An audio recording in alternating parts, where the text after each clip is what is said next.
इतक्या ऍडव्हान्स प्रकारचे लेन्सेस आलेले आहेत की मल्टीफोकल किंवा ट्रायफोकल्स की जेणेकरून डिस्टन्स, इंटरमिजिएट आणि नियर या तिन्ही डिस्टन्सेसला प्रॅक्टिकली माणसाला आपल्याला स्पेक्टेकल फ्री किंवा चष्मा विरहित करता येतं आपल्याला. अच्छा. आता मला सांगा की आपण हे जे ऑपरेशन्स आहेत, तर हे ऑपरेशन कुठे-कुठे करू शकतो? त्याचे सेंटर्स आहेत का? कुठलं ऑपरेशन? जे तुम्ही म्हणालात चष्म्याचा नंबर घालवू शकतो हा, त्या मग ऑपरेशन. चष्म्याचा नंबर घालवण्याचे जे आहेत, जे हे लेझर मशीन आहेत, बरं. एक्झामिनर लेझर किंवा हे स्माइल ओके. किंवा स्माइल प्रो मशीन्स आहेत, अशा सेंटर्स जे सर्टिफाईड सेंटर्स असतात तिथे जाऊन आपण डेफिनेटली करू शकतो. म्हणजे आता पण तुम्ही म्हणाला की आपल्या म्हणजे पुन्हा सेंटरचा पहिल्यांदा सगळ्यात अद्ययावत असलेलं मशीन आलंय.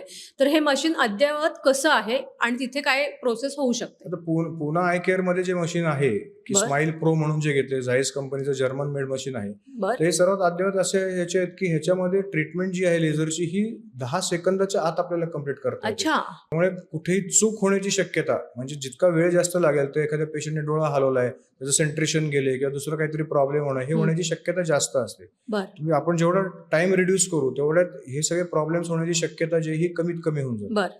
दुसरी गोष्ट मी सांगितलं, हे FDA अप्रूव्ड प्रोसिजर आहे आणि ह्याच्यात अलाइनमेंट आणि बाकी सेंट्रेशन जे आहे हे बाकी अजून कुठल्याच मशीन मध्ये नाही, जे आपल्याकडे ही ट्रीटमेंट उपलब्ध आहे.